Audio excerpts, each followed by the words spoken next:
আসসালামু আলাইকুম সবাইকে সুখের একটা নতুন আরেকটি ব্লগে স্বাগত জানাচ্ছি। তো আজকে আমি যাচ্ছি শপিং করতে, আর আমি কোথায় শপিং করতে যাচ্ছি, কি শপিং করব সবই আপনাদেরকে দেখাবো, আমাদের সাথেই থাকুন। আর এর মধ্যে আনিশা মামনি চলে এসেছে আমার সাথে শপিং করতে যাওয়ার জন্য।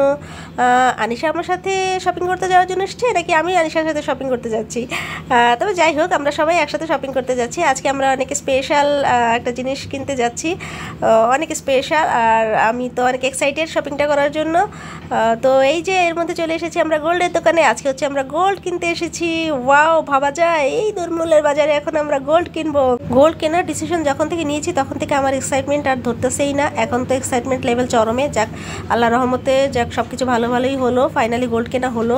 তো গোল্ড কেনারও একটা বিশেষ উদ্দেশ্য আছে, সেটা এখন বলবো না, আমাদের সাথে থাকলে হচ্ছে আপনারা উদ্দেশ্যটা জানতে পারবেন আস্তে আস্তে। আমরা একটা বিশেষ উদ্দেশ্যে হচ্ছে আজকে গোল্ড কিনতে এসেছি। আর এই চেনটা জাস্ট ওয়াও ছিল, চেনটার কথা মানে কি বলবো, চেনটার ডিজাইন অনেক সুন্দর ছিল। আর এই যে নেকলেসটা এটাও খুব সুন্দর ছিল, এই যে গলায় পরার পর নেকলেসটা এরকম ছিল। সব কিছুই মাশাআল্লাহ আল্লাহর রহমতে অনেক সুন্দর হয়েছে, দুইটা জিনিসই অনেক সুন্দর হয়েছে আর অনেক ভালো হয়েছে। আলহামদুলিল্লাহ আমরা অনেক খুশি জিনিসগুলো কিনতে পেরে, আমাদের মনের মতো জিনিস কিনতে পেরেছি টাকা গেলেও।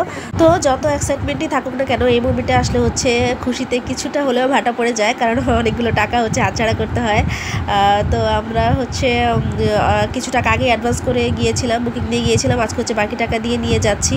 তো স্বর্ণের দামটা যদি কিছুটা কম হতো তাহলে এই খুশিতে হচ্ছে সোনায় সোহাগা হতো আর কি, এই খুশিটা, স্বর্ণ কেনার খুশিটা। তো যাই হোক আলহামদুলিল্লাহ। তো লাখ লাখ টাকা খরচ হলেও আল্লাহ রহমতে মনের মতো জিনিস কিনতে পেরেছি, এই জন্য শুক্রিয়া আল্লাহর কাছে। আর আমরাও সবাই খুশি।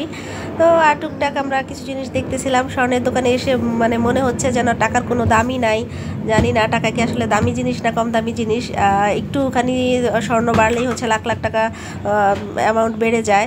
তো স্বর্ণের দোকানে এসে মনে হচ্ছে যে টাকা আসলে টাকার কোনো দামই নেই আর কি। তো টাকা হচ্ছে এমনিতে অনেক দামি, আবার টাকা হচ্ছে একদম ভ্যালুলেস আর কি, সব মিলে যাক অবস্থা বুঝে হচ্ছে টাকার মান। তো তারপরে আমরা একটা ঘড়ি কিনতে এসেছি, আমাদের একটা ঘড়িরও প্রয়োজন ছিল। আর ঘড়িটা হচ্ছে অনেক অনেক ঘড়ি দেখার পরে মোটামুটি এই ঘড়িটা সিলেক্ট করেছি। ঘড়িটা ভালোই এক্সপেন্সিভ ছিল, তো সবারই ঘড়িটা পছন্দ হয়েছে, এটাও নিলাম। তো আমরা যাক আজকে 2-3 মিনিটে আমরা প্রায় 3 লাখ টাকা শপিং করে ফেললাম। মানে ভাবা যায় 3 মিনিটে 3 লাখ টাকা শপিং করলাম। যাক আলহামদুলিল্লাহ, সব কিছুর জন্য আল্লাহর কাছে শুক্রিয়া। তো কী জন্য আমরা হচ্ছে এই জিনিসগুলো কিনেছি, আমাদের সাথে থাকলে আপনারা হচ্ছে আস্তে আস্তে সব জানতে পারবেন। সবাই আমাদের সবার জন্য দোয়া করবেন। আল্লাহ হাফেজ।